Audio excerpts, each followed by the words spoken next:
उस मार्ग पर नहीं चल सकते जब तक आप खुद वह मार्ग नहीं बन जाते।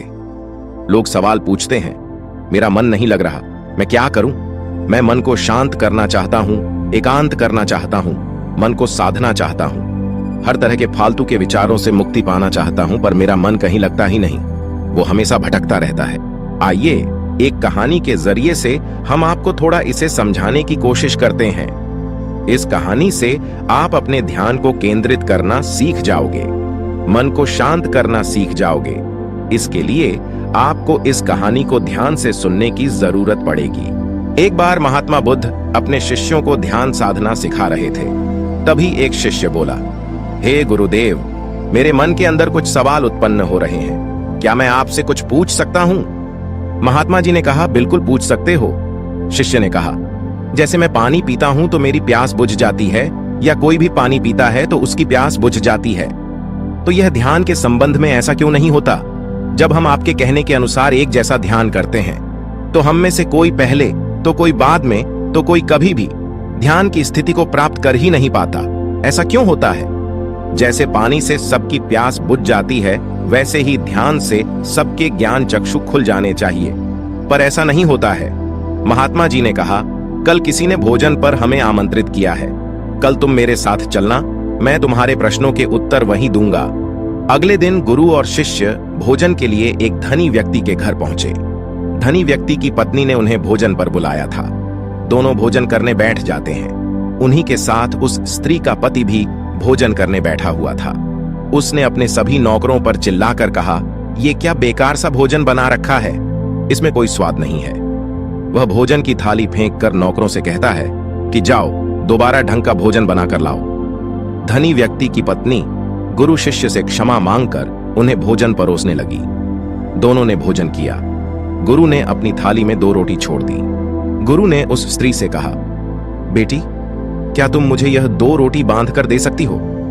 स्त्री ने रोटियों को बांध कर दे दिया। उसके बाद दोनों वहां से निकल गए। रास्ते में गुरु जी ने शिष्य से पूछा, तुम्हें भोजन कैसा लगा?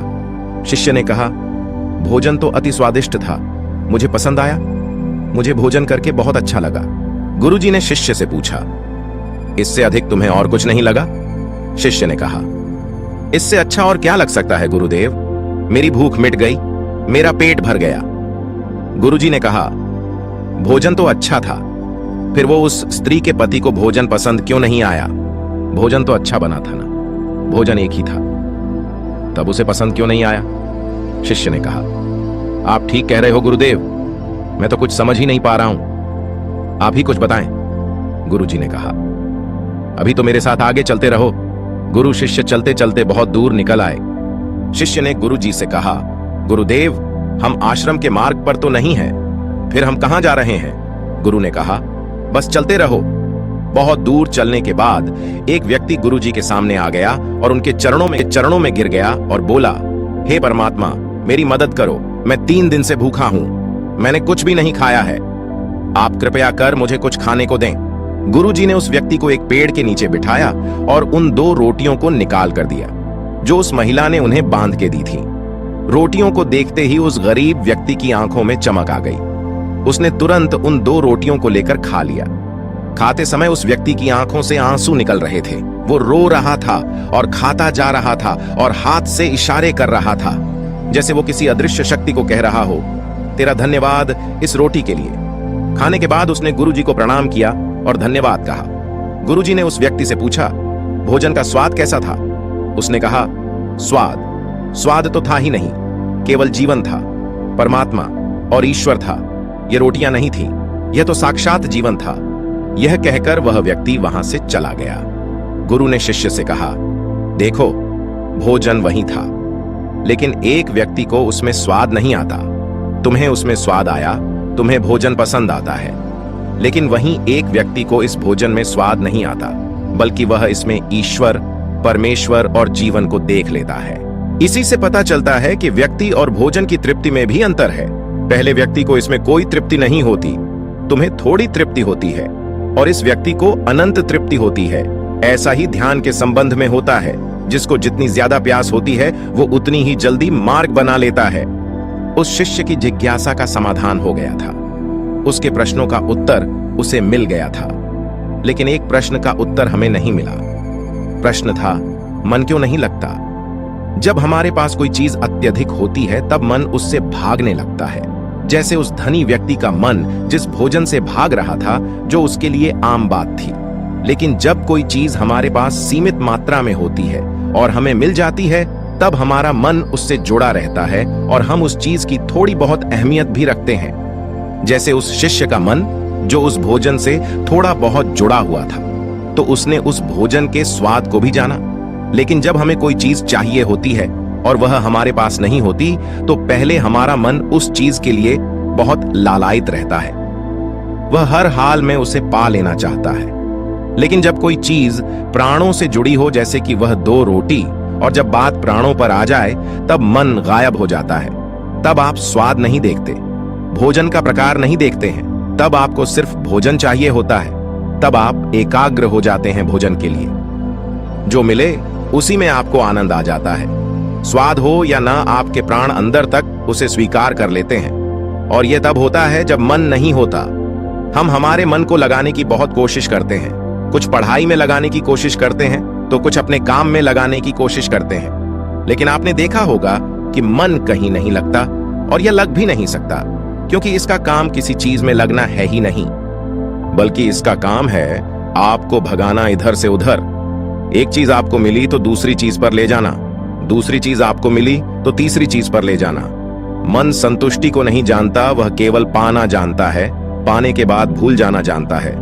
जो मिल गया उसे छोड़ देने की आदत होती है, जो छूट गया उसे फिर से पा लेने की आदत मन की होती है। अपनी जिंदगी के पिछले हिस्से को देखें और जानें कि क्या आपका मन कहीं लगा है, कहीं रुका है, या वह केवल आपको अभी तक भगा रहा है। अब सवाल आता है कि अगर मन का काम भागना या फिर भगाना ही है तो क्या जिंदगी भर हम भागते ही रहेंगे? क्या हम कहीं रुकेंगे नहीं? ध्यान से देखो तो जिंदगी ऐसी ही है। जन्म से लेकर मृत्यु तक इंसान भागता ही रहता है, कभी किसी चीज के पीछे तो कभी किसी दूसरी चीज के पीछे। लेकिन कुछ इंसान अपवाद होते हैं, वह रुक जाते हैं, भागना बंद कर देते हैं, तब चीजें उनके पीछे भागती है, वह किसी चीज के पीछे नहीं भागते। इसका सबसे बड़ा उदाहरण स्वयं गौतम बुद्ध है। हम आम लोग कैसे अपने जीवन में ठहराव ला सकते हैं, कैसे हम अपने जीवन में एकाग्रता ला सकते हैं, कैसे हम अपने जीवन में अपने मन को नियंत्रित कर सकते हैं। इसका एक ही रास्ता है, वह है ध्यान। ध्यान व्यवस्था लाता है। मन भागता है तो ध्यान ठहराता है। मन लालच देता है, ध्यान लालच को देखने की दृष्टि देता है। मन कहता है दूसरी चीज को पकड़ लो, ध्यान कहता है जो जो मिला है उसे जान ले। ध्यान एकाग्रता लाता है। लेकिन ध्यान को लेकर भी हम भ्रमित रहते हैं। ध्यान का मतलब आंखें बंद कर बैठ जाने को ही समझ लेते हैं। एक छोटी बच्ची बहुत अच्छी बांसुरी बजाती है।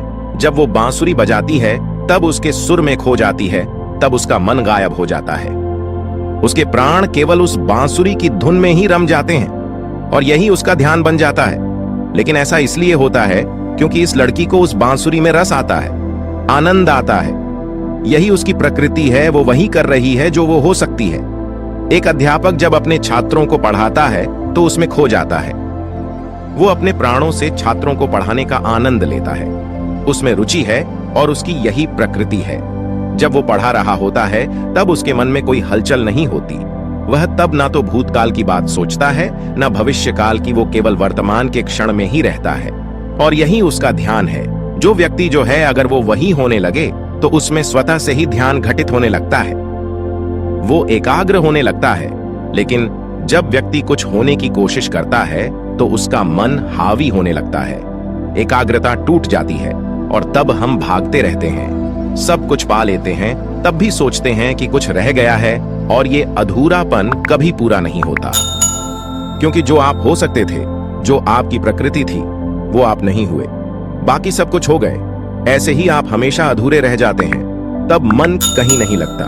मन की प्रकृति ही लगने की नहीं है।